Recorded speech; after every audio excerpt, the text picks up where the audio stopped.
ರಾಯಬಾಗ ತಾಲೂಕಿನ ನಸಲಾಪುರ ಗ್ರಾಮದಲ್ಲಿ ನಿನ್ನೆಯ ದಿನ ರೈತರು ಕಬ್ಬಿಗೆ ಬೆಂಬಲ ಬೆಲೆ ನೀಡಬೇಕೆಂದು ಜೋರಾಗಿ ಆಗ್ರಹಿಸಿ ಪ್ರತಿಭಟನೆ ನಡೆಸಿದರು. ಈ ಪ್ರತಿಭಟನೆಯಲ್ಲಿ ಬಾಬುಸಾಬ ಸಮಾಜ, ಚಂದ್ರಕಾಂತ ಗಣೇಶವಾಡಿ, ರಾಜೇಂದ್ರ ಕಾಮತೆ, ಸತಿಕ ತಂಬಾಟ, ಮಹಾವೀರ ಸಾಮಾಜೆ ಹಾಗೂ ಸೈನಿಕ ಪಾಟೀಲ್ ಸೇರಿದಂತೆ ಅನೇಕ ರೈತರು ಭಾಗವಹಿಸಿದ್ದರು. ಇದರ ಜೊತೆಯಲ್ಲಿ ಊರಿನ ಹಿರಿಯರು ಮತ್ತು ಯುವಕರು ಸಹ ರೈತರ ಹೋರಾಟಕ್ಕೆ ಭರ್ಜರಿ ಬೆಂಬಲ ನೀಡಿ ಪ್ರತಿಭಟನೆಯಲ್ಲಿ ಪಾಲ್ಗೊಂಡಿದ್ದರು.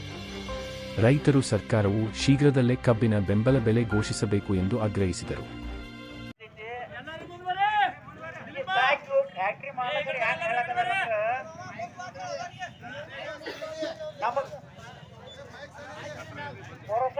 ನಮ್ಗ ಬಹಳ ಇನ್ನಾದಿತಿ ಅಂತ ಅವ್ರು ನಮ್ಗೆ ಹೇಳಕತ್ತಾರ. ಮತ್ತ ಅವ್ರು ಯಾಡ ಮೂರ ಹಂಗಂಗ ಫ್ಯಾಕ್ಟ್ರಿ ಕಟ್ಟಕತ್ತಾರ, ಮಹಾರಾಷ್ಟ್ರದಾಗ ಕಟ್ಕೊಂಡಿದ್ರು. ನಮ್ಗೆ ಯಾಕೆ ಕೇಳ್ಕತ್ತಾನ? ಅವ್ರು ಏನ್ ಹೇಳಕತ್ತಾರ? ಅಲ್ಲಿ ರಿಕವರಿ ಹಚ್ಚೈತಿ, ನಮ್ಮಲ್ಲಿ ರಿಕವರಿ ಕಡಿಮೆ ಐತಿ ಅಂತ ಹೇಳ್ತಾರ. ಅದ ರಿಕವರಿ ಇಲ್ಲಿ ಕಡಿಮೆ ಬೀಳಂಗ್ ಮಾಡಕತ್ತಾರ. ಆ ಇದ್ದದ ಸಕ್ರಿ ಅಂಗಿಟ್ಟ ಸಕ್ರಿ ಇವ್ರ ತುಡುಗಲಿ ಎಲ್ಲ ಇದನ್ನ ಮಾಡಿ ಅಮಾನತ ಬೇರೆ ಕಡೆ ಇವ್ರು ಮಾರಾಕತ್ತಾರ. ಮತ್ತೆ ಇಲ್ಲಿ ಫ್ಯಾಕ್ಟ್ರಿ ಒಳಗೆ ತೋರ್ಸಾಕದಾರ, ಕಡಿಮೆ ತೋರ್ಸಾಕದಾರ. ಇಲ್ಲಿ ರಿಕವರಿ ಕಡಿಮೆ ತೋರ್ಸಾಕದಾರ, ಕಡಿಮೆ ತೋರ್ಸಾಕದಾರು. ಹಿಂಗ್ ಇದನ್ನ ಮಾಡಿ ಅಂದ್ರೆ ಇವ್ರು ಮಾಡಕತ್ತದ ಅದೇ ಎಲ್ಲ ಈ ತೂಕದಾಗು ಎಲ್ಲ ಇದನ್ನ ಇದ್ರಾಗ ಮಾಡಕದಾರು. ಇದ್ರ ಸಂಬಂಧ ಎಲ್ಲರೂ ಏನ್ ಗಟ್ಟಿ ಆಗುತ್ತೆ. ನಮ್ಗೇನು ಇದನ್ನ ಎಲ್ಲ ಪ್ರತಿಯೊಂದೆಲ್ಲ ಬೆಲೆ ಏರಿಕೆ ಐತೆ. ಈಗ 7 ವರ್ಷ ಆಯ್ತು, ಮೊದಲು ಎಷ್ಟು ಐತಿ ಅಷ್ಟೇ ಐತಿ. 3,000 ಇತ್ತು ಅಷ್ಟೇ ಐತಿ. ಈಗ ಎಲ್ಲರೂ ಕೂಡ ಭಾಳ ಟ್ರೈಕ್ ಮಾಡೋಣ. ಈಗ 32 ಅಂದಾರ.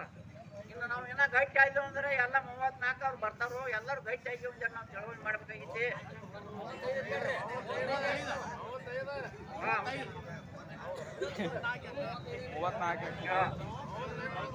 35 ಆಗುತ್ತಕ ಟ್ರೈಕ್ ಮಾಡೋದು ಬಿಡೋದಿಲ್ಲ. ಎಲ್ಲರೂ ಸಹಕಾರ ಮಾಡ್ಕೊಳತಿದ್ವಿ.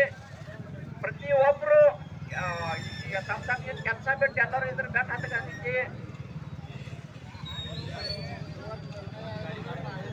ಇವತ್ತ ನಿರ್ಣಯ ಆಗದಿದ್ರೆ ನಾಳಿಂದ ಹೆದ್ದಾರಿ ಬಂದ ಇಲ್ಲ ಮತ್ತೆ ಯಾವ್ದು ನಿರ್ಧಾರ ತಗೋತಾರ ಆ ಪ್ರಕಾರ ಆಗಿದ್ವಿ. ಇವ್ ಸರ್ಕಾರಗಳ ಬೆಳವಣಿಗೆ ಐತೆ ಅಂದ್ರೆ ಅವ್ರು ಹಂಗ ಲೇಟ್ ಮಾಡ್ಕೊಂಡು ಮಾಡಿದಾರ. ಅವ್ರ ನಿರ್ಣಯ ಹೇಳುವಾರ. ನಿರ್ಣಯ ಲಘು ಹೇಳ್ಬೇಕಾಯ್ತಂದ್ರೆ ನಾವು ಈಗ ಸದ್ಯ ನಾವು ಹಿಡಿದ ಬಾಯಿ ತೆರೆಯಂಗಿಲ್ಲ ಅವ್ರ. ಅದಕ್ಕ ನಾವ ಎಲ್ಲರೂ ಗಟ್ಟಿಯಾಗಿ ಚಳವಳಿಗೆ ನಿಂದಿರ್ಬೇಕಾಗ್ತಿದ್ದೆ. ಮತ್ತೊಂದ್ರೆ ಹಬ್ಬ ನಮ್ಮ ಮತ್ತೊಂದು 2 ದಿನ ಏನ್ ಹೆಚ್ಚು ಉದ್ದ ಆದವು. ಏನ್ ಆಗಂಗಿಲ್ಲ, ಏನಿಲ್ಲ. ಮತ್ತೊಂದು ಏನ್ ಉದ್ದ ಆಗೋದವು. ಅವ್ರು ಜಾಸ್ತಿ ಅವರು ಬಾಂಡ್ ಬರ್ದು ಕೊಟ್ಟಿದಾರೆ. ನೀವು ತಿಳ್ಕೊಂಡ್ರೆ ಹಂಗೇನಿಲ್ಲ. ಅವರು ಬಾಂಡ್ ಕೊಟ್ಟಿದ್ರು. ಇಷ್ಟು ದಿವಸದಾಗ ಇಟ್ಟು ನಾವು ಪೂರೈಕೆ ಮಾಡ್ತೇವೆ. ಮಾಡಿಲ್ಲ ಅಂದ್ರೆ 10 ಕೋಟಿ ರೂಪಾಯಿ ಅವ್ರಿಗೆ ದಟ್ಟದವು.